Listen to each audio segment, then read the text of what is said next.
The gunshot shattered the stillness of the canyon so violently that Nalinche's horse reared, screaming, and nearly threw him into the dust. Nalinche grabbed the reins and steadied the animal, his heart pounding once hard before settling back into a calm earned through years of danger. Sound carried far in the desert, and that sound did not belong here.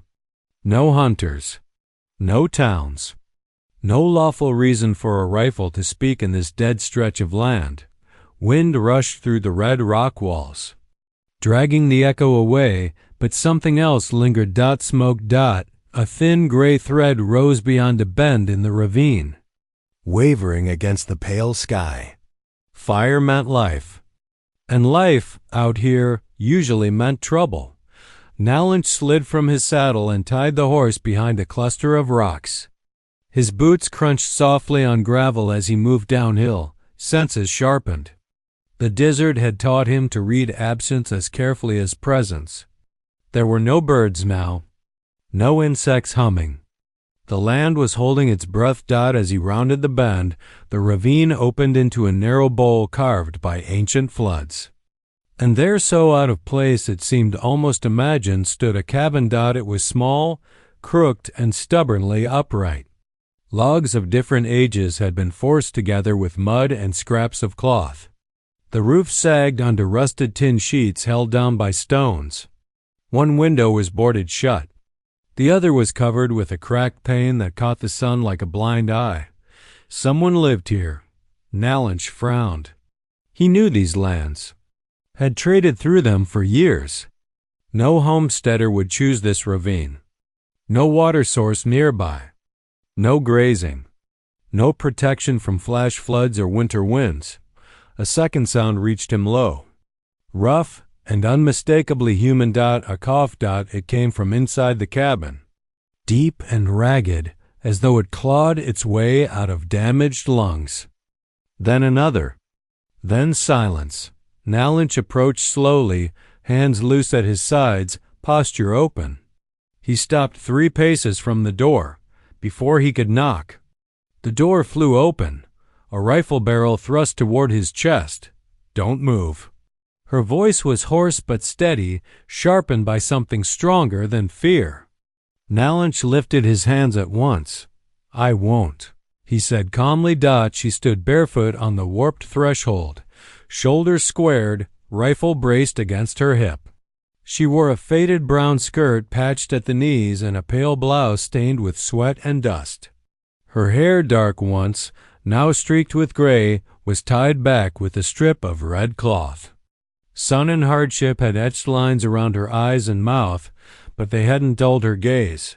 Those eyes were dangerous. "Not wild measured. Turn around," she said. "I cannot," Nalinche replied. "My horse is tied behind me." Her jaw tightened. "Then you should have stayed on it." He studied her quickly, noting the tremor in her hands, not panic, but weakness. "Illness, perhaps. Injury. You fired a warning shot," he said. "If you wanted me dead, you would not be speaking." She didn't deny it. "What do you want?" She demanded. "To understand," he said, "why a woman is living alone in a place that kills men." A faint, humorless smile tugged at her mouth. "Then you already know the answer." Her rifle dipped for half a second as another coughing fit seized her. She turned away, bracing herself against the doorframe, shoulders shaking. The rifle slipped. Instinct moved faster than thought. Nalinche stepped forward and caught the barrel before it struck the ground. His grip was firm but careful, like holding something wounded. She whirled on him, eyes blazing. "Don't touch." He let go at once and stepped back. "Forgive me." Silence stretched between them, thick as heat. "You're sick," he said quietly. "I'm alive," she snapped. "That's enough." He inclined his head slightly, accepting the rebuke. "For now." Her eyes flicked to his clothes, then fine leather vest, silver belt, the quality of his boots. Wealth, unmistakable even without arrogance. "Men like you don't wander," she said. "You own." "I trade," Nalinche replied. And sometimes I listen." She laughed a sharp, bitter sound. "Then listen closely. Go back the way you came." Before he could answer, a distant sound reached them both. "HOOFBEATS." Her face drained of color. "How many?" she whispered, more to herself than him. Nalinche turned his head, listening. "At least 4. Riding hard." She cursed under her breath and dragged the door wider. "Get inside, now." He hesitated only a moment before obeying. The cabin interior was dim and close, heavy with the smell of herbs, smoke, and sickness. A single room held a narrow bed, a rough table, and shelves lined with jars of dried plants. A pot simmered weakly over a small fire, boiling down to almost nothing. On the table lay blood-stained cloth and an open ledger. Nalinche recognized the markings instantly: railroad freight symbols, dates, coded notes. His expression darkened. "You shouldn't have seen that," she said, leveling the rifle again. "They are not coming for land," he said softly. "They are coming for truth." Her eyes flicked to the door as the hoofbeats drew closer. "Then you know why I can't leave." A gunshot cracked outside. Wood splintered as a bullet tore through the cabin wall inches from Nalinche's shoulder. "Down!" she shouted. They dropped as more shots followed, the cabin shuddering with each impact. Elowen fired back through the window, her movements precise despite her labored breathing. One scream answered from outside. "Who are they?" Nalinche asked as he reloaded his pistol. "Railroad men," she said. "Paid killers wearing clean coats in town." Another bullet punched through the wall, showering them with dust. "They found you," he said. "They always do." Between volleys, she coughed again, blood spotting her sleeve. Nalinche noticed, and something in his eyes hardened. The shooting slowed, then stopped. Hoofbeats retreated, hurried and uneven. For a long moment, neither of them moved. Then she lowered the rifle and sank against the wall, breath coming in shallow gasps. "They'll come back," she said.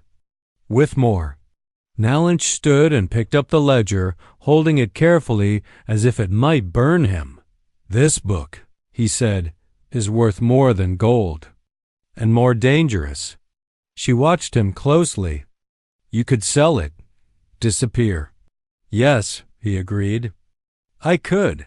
Then why haven't you left?" He met her gaze. "Because men like them only understand when someone refuses to disappear." Outside, the wind rose, carrying dust and the distant promise of violence yet to come. And in that broken cabin, two strangers realized the desert had bound their fates together, whether they wanted it to or not. The night did not fall gently after the gunfire. It slammed down hard, bringing cold with it. As if the desert itself had chosen a side, Elowen sat on the cabin floor with her back against the wall, knees drawn tight to her chest, the rifle laid across her lap.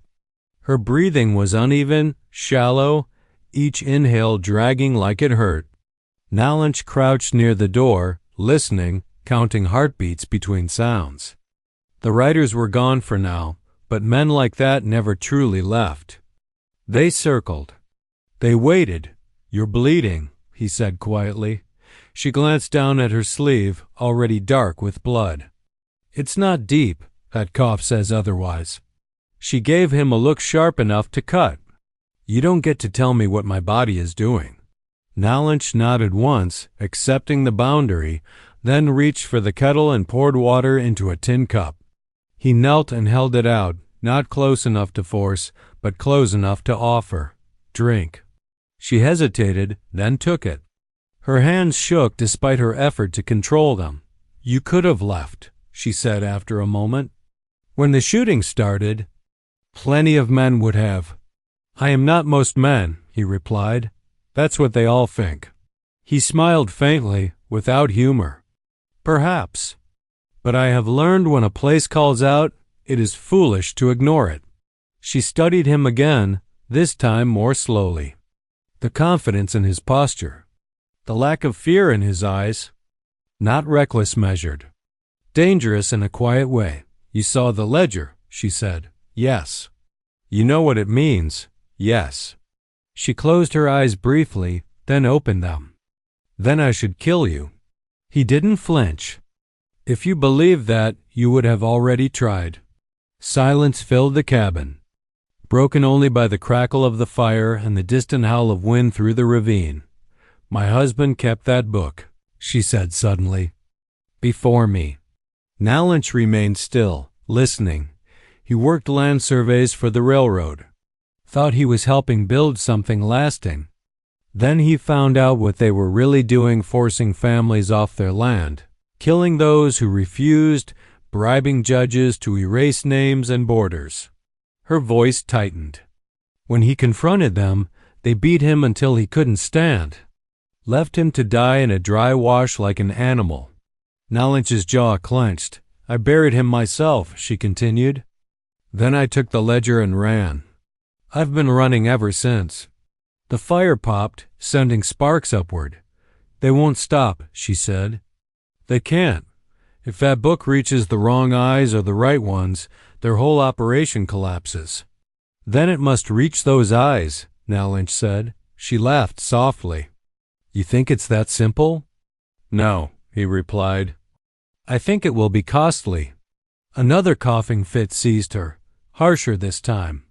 She pressed a cloth to her mouth. When she pulled it away, it was stained red. Nalinche rose. You cannot stay here. I can, she said stubbornly. I have. And you will die, he said without cruelty. Either from them or from this. She glared at him. Where would I go? Towns are worse. Lawmen are paid. Judges are owned. There are places still beyond their reach, he said. People who do not bow to railroad money. Her gaze narrowed. You mean your people? Yes, she shook her head. I won't bring this danger to them. You already have, he said gently. By surviving. Before she could argue, a sound cut through the night metal clinking against stone.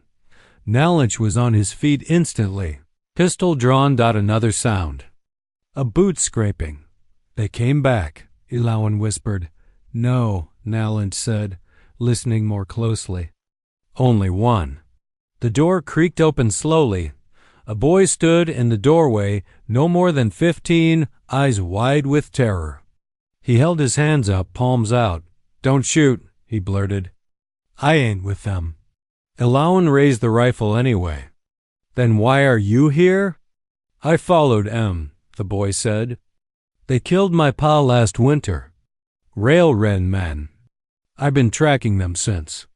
Nalinche studied him. Thin, hungry, angry. They said something, the boy continued. Before they left. They're bringing soldiers next time. Not just guns. Elowen swore under her breath. The boy swallowed. I saw you shoot one of them. Thought maybe you'd want to know. Nalinche nodded once. You did right to come. Elowen stared at him. We can't take him. We cannot leave him, Nalinche replied. Before she could respond, her strength gave out. She slumped forward, the rifle slipping from her grasp. Nalinche caught her before she hit the floor. Her skin burned with fever. We have to move, he said. More to himself than anyone else. The boy's eyes widened. Where? Somewhere they will not follow, Nalinche said. He wrapped Elowen in a blanket, lifted her carefully, and carried her out into the cold night. The stars burned bright overhead, uncaring witnesses. They rode hard. Elowen drifted in and out of consciousness, haunted by memories, her husband's blood on sand, the sound of fists. The ledger hidden beneath floorboards slick with grief. In her fevered state, she felt motion, warmth, the steady strength of Nalinche's arm holding her upright in the saddle. Voices reached her low, rhythmic, unfamiliar. The smell of sage replaced dust. The pounding in her chest slowed. When she opened her eyes again, Firelight danced across canvas walls. She lay on a bed of woven blankets, her clothes changed, her wounds cleaned. Apache women moved quietly nearby, grinding herbs, murmuring prayers. Panic surged, then eased. Nalinche sat at a table across the space, reading the ledger by lamplight. His face was carved in shadow and resolve. "You brought me here," she said weakly. "Yes. They'll follow. They will try." She pushed herself upright with effort. "You didn't have to do this. I chose to." She studied him. Really looked at him now, not just the wealth, but the weight he carried. Responsibility. History. "You know what this will cost you," she said. He closed the ledger carefully. "I have paid worse prices for doing nothing." Outside, dogs barked. Riders moved in the distance. Life, organized and alert. Elowen felt something unfamiliar stir beneath the fear, hope, and with it the terrifying understanding that for the first time since her husband died, she was no longer alone, and that made everything more dangerous than ever before. The dawn came sharp and red, cutting across the desert like a blade. Nalinche had been awake long before the sun rose, checking the horses, the perimeter, and the children of the nearby camp who stirred cautiously under the watch of Apache warriors. The air was dry, carrying the smell of sand, sage, and sweat. Each breath felt like inhaling fire, but it cleared the mind. Elowen stood near the edge of the camp, wrapped in a coarse wool blanket, rifle resting lightly in her hands. Her fever had broken, leaving her pale and exhausted, but no less fierce. Her eyes, sharp as obsidian, scanned the horizon where dust clouds hinted at the coming threat. "They're coming," she said quietly, more to herself than anyone else. "They've been coming for weeks," Nalinche replied, strapping a holster to his belt. His movements were deliberate, calm, the sort of calm that masked the tension coiling in his chest like a rattlesnake ready to strike. "And they'll keep coming until they get what they want, or until we make sure they never can." Elowen's hands tightened on the rifle. "They don't just want the book. They want me dead. They'll burn this land, kill anyone who stands in their way." "They underestimate what they face," Nalinche said, scanning the canyon edges. "We are not defenseless. They will find that out soon enough." A shout rang from the north ridge. Dust kicked up, a telltale sign of riders moving fast. Nalinche swung to mount his horse, the morning sun catching the silver rings braided into his long black hair. Elowen moved beside him, rifle ready, the blanket falling from her shoulders as she steadied herself. The first wave appeared like shadows, guns glinting, horses galloping with reckless speed. Railroad men, paid killers, faces masked in sweat and malice.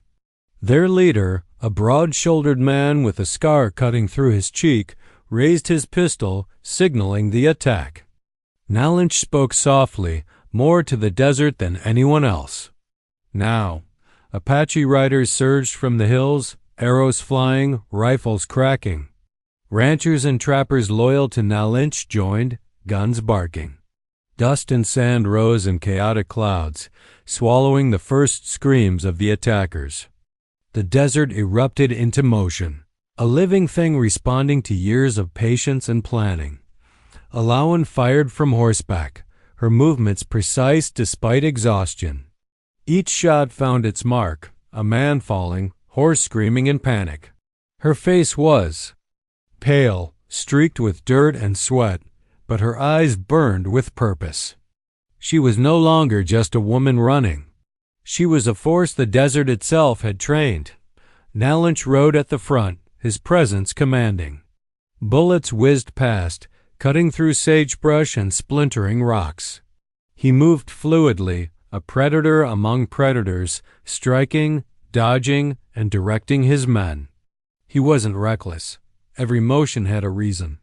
Every shot counted. The battle stretched for hours, the sun climbing higher, scorching the earth beneath pounding hooves. Men fell on both sides, screams blending with gunfire and the braying of frightened horses. Dust coated everything, turning the air thick and hard to breathe. Elowen's gaze caught a man trying to flank their line. She spun, firing twice, hitting him in the shoulder, forcing him to retreat. The boy who had followed them from the cabin ducked behind a boulder, shaking but alive, watching her with awe. Nalinche reined his horse near Elowen. "You handle yourself well," he said over the noise, voice steady. "Don't praise me now," she said, grim. "Praise when this is over." He nodded, eyes scanning the remaining riders. "It will be over soon. If we fight smart." The attackers' line faltered. They had expected the cabin to be abandoned, the woman weak, and the ledger lost. They did not anticipate the organized resistance, the cavalry of riders, the precision of Apache marksmen, and a woman who would rather die than be silenced. By noon, the battle was turning. Dust clouds rolled back as the survivors of the railroad gang scattered, leaving the dead and the wounded behind. Screams faded into groans and the soft, eerie silence of aftermath. Nalinche guided his horse slowly through the field, checking that none of his people were down. Elowen's rifle clicked empty, then she slung it across her back, chest heaving. They regrouped near the cabin, the boy running to Nalinche with the news that the rest of the attackers had fled, unlikely to return without reinforcements. Nalinche nodded, then turned to Elowen. "It's not safe yet," he said. "They'll report this, bring soldiers, or worse. They'll never reach the ledger," she said, voice low but firm. "Not if it's buried right." Nalinche studied her. "And you?" She hesitated, then shook her head. "I survive, I fight, I protect what matters, that's all." They spent the rest of the day burying evidence in multiple locations, marking only what they could trust themselves to remember. Apache women and men moved silently, carrying the wounded, distributing water, and setting traps along the canyon edges in case the men returned. By late afternoon, Nalinche and Elowen rode to the top of a ridge overlooking the ravine. The desert stretched endlessly, dry and unforgiving, but alive with light and shadow. "You could leave," she said softly, leaning against her horse. "You could take the ledger, take me somewhere safe, disappear into wealth and comfort." "I could," Nalinche admitted, "but I've learned the cost of running. Some things are worth holding, no matter the price." Elowen's eyes softened. For a moment, the weight of her survival, her husband's memory, and the relentless pursuit seemed to ease. She had been running for months, hiding, fighting, fearing, and here was someone who didn't ask her to run, didn't try to take from her, but stood beside her, ready to defend what she carried. "They'll come back," she whispered. "Yes," Nalinche said, "and we'll be ready." The boy appeared again, brushing dust from his clothes, eyes wide with both fear and admiration. "I want to help," he said. Nalinche nodded. "Stay close. Watch, learn, and never underestimate the land or the people who know it." Evening came, the desert cool against scorched skin. Fires were lit, small and guarded, sending smoke trails that mimicked the hills, creating illusions for anyone foolish enough to follow. Elowen sat by the fire, cleaning her rifle with careful hands, the weight of fatigue pressing down. Nalinche watched from a distance, sharp eyes never relaxing. Aware that danger could strike again at any moment. As darkness fell, the ledger remained hidden, the boy asleep, and the cabin fortified. Silence settled over the camp like a fragile blanket. The desert, vast and ancient, seemed to hold its breath, acknowledging the resolve of those who refused to bow. Elowen finally spoke, voice quieter than the crackling fire. "Why help me?" "You didn't have to." Nalinche approached, crouching beside her.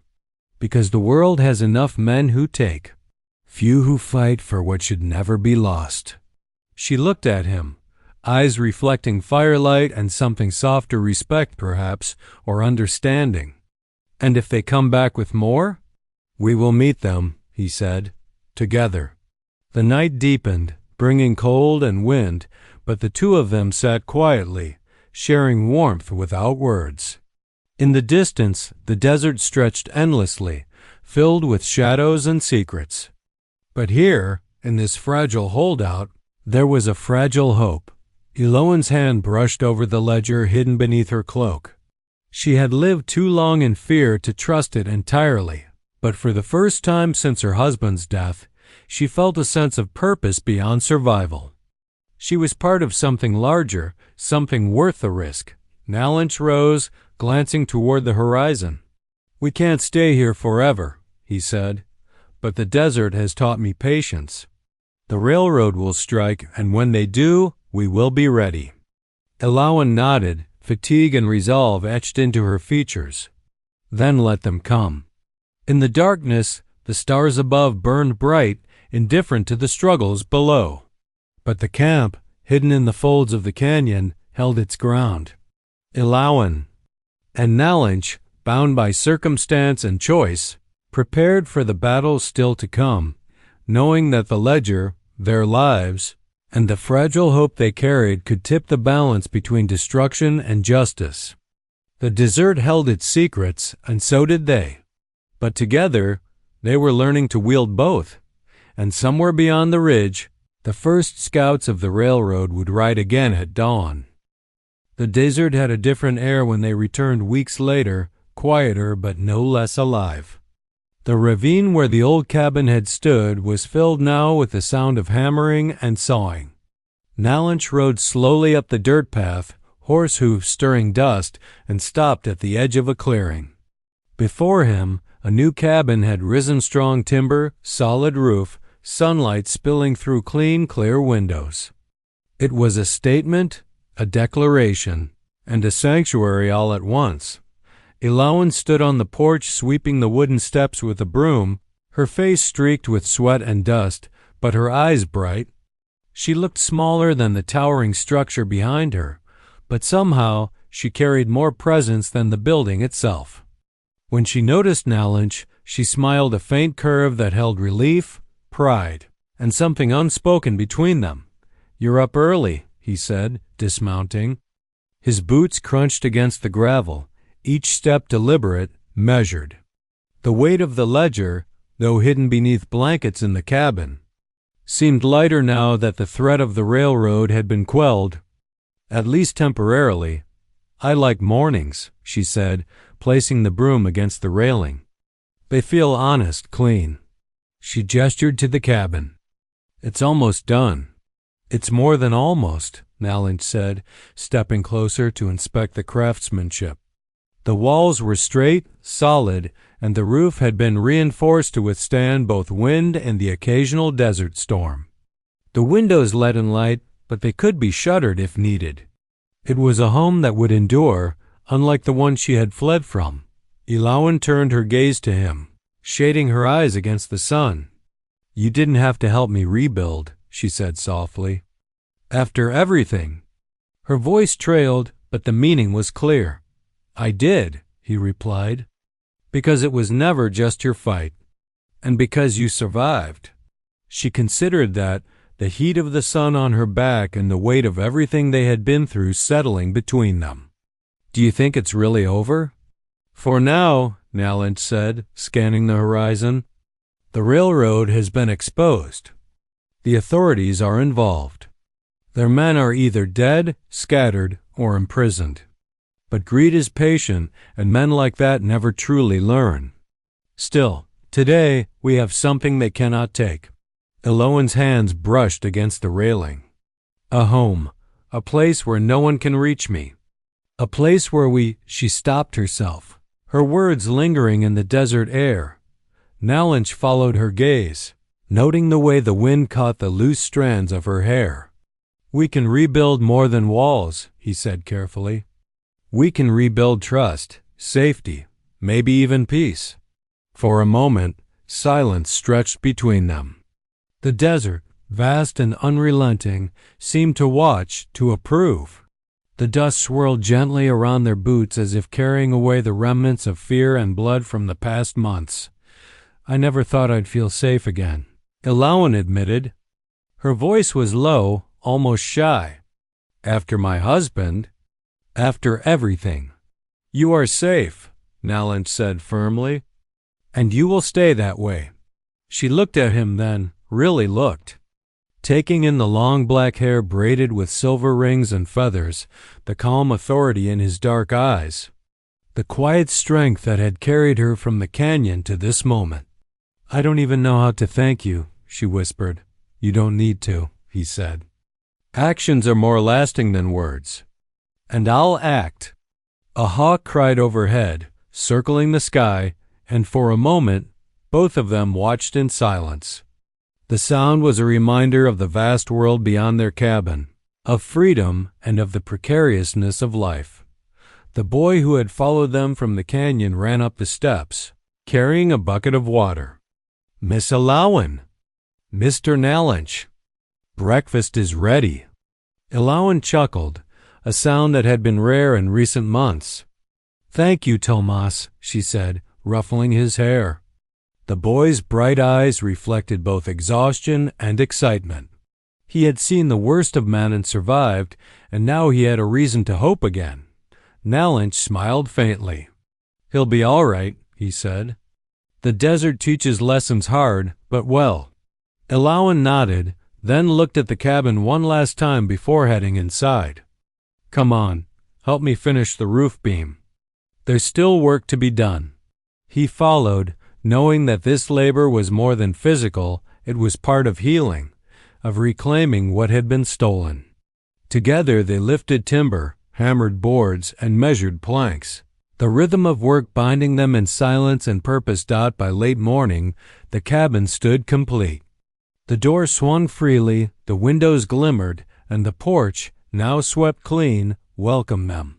Sweat streaked their faces, arms tired, but a sense of satisfaction pressed warmly against their chest. They had built something that would endure, something that represented not just survival, but triumph. Elowen leaned against the railing, surveying their work. "It feels like it belongs to someone," she said softly. "It does," Nalinche replied. "To you and anyone who needs refuge. To the land itself, if it chooses to protect it." For a long while, they simply stood there, watching the desert stretch endlessly, the sun climbing high into a cloudless sky. The air shimmered with heat, but it carried the promise of change, of a future reclaimed. Elowen turned to him, eyes still bright with quiet emotion. "What now?" "Now," Nalinche said, "we live." She smiled faintly, a tentative curve that spoke of both relief and the lingering scars of survival. "That sounds simple enough." "It isn't," he said, "but it's worth it." Hours passed. The cabin filled with the smell of smoke from a newly built hearth, the warm scent of food cooking in pots, and the sounds of birds returning to the nearby scrub. It was ordinary life, mundane in the grand scale, but miraculous in the context of everything they had endured. Elowen moved through the cabin, placing dishes on the table, arranging blankets, and lighting lamps. Nalinche followed, observing, sometimes offering suggestions, sometimes simply letting her lead. They worked together seamlessly, the trust between them growing, solidifying. Unspoken but unbreakable. As night fell, the desert cooled. Stars emerged, countless and brilliant, the sky an endless canvas. They stepped outside onto the porch, side by side, and breathed in the stillness. "You could leave tomorrow," she said softly. "Go back to your trading routes, your wealth, your people." "I could," Nalinche admitted, "but I choose not to. This land, this moment, it matters more than any coin. And you," he paused, searching for words that would not sound like promises, "but statements of truth, you matter." Elowen felt warmth spread through her chest, the tension of months of fear and running melting slightly. I never imagined I'd find someone who would stand beside me. Not to save me, but to fight with me, she said. You don't fight alone, he replied. Not when you have people who see the truth, who act. The ledger remained hidden beneath a floorboard, safe and secure. Its pages, filled with names, dates, and evidence, were proof of justice, but not power over them. They had survived. They had built, and the future, though uncertain, was theirs to shape in the days that followed. Nalinche and Elowen worked together to expand the cabin's defenses subtly. Plant gardens in small patches of soil and trained Tomas in survival skills and basic rifle handling. The boy thrived under their care, a living reminder of resilience and hope. Neighbors from nearby settlements, travelers, and a few wandering tradesmen began to notice the cabin, but none dared intrude. Word of the railroad's exposure had spread, and no one wanted to interfere with the home of the woman who had defied them. Elowen finally allowed herself a full night of rest. Nalinche sat by the fire outside, eyes scanning the horizon, reflecting on the weeks of battle, survival, and quiet moments of trust. The desert was still dangerous, but it had shifted. It had become a place of refuge instead of a trap. Morning came. The sun painted the cabin and surrounding desert in gold. Birds chirped, and the wind carried the scent of sage. Nalinche approached Elowen, who was already tending a small herb garden. Hands in soil. You've done well, he said. So have you, she replied, eyes lifting to meet his. I never thought I'd see this place built, that I'd feel safe. You are safe, he said, his voice steady, and you always will be as long as you choose to stay. She smiled, genuine and unguarded. Then I choose to stay. They stood in silence for a while, watching the desert stretch endlessly before them. No riders, no gunfire, no shadows of the past, only sun, wind, and the quiet strength of the land. The cabin was not just a structure. It was a testament to survival, to resilience, to the unbroken will of two people who refused to bow to fear. Elowen glanced at Nalinche. You know, the desert feels different now. Less like a place that wants to consume you, and more like it's ours.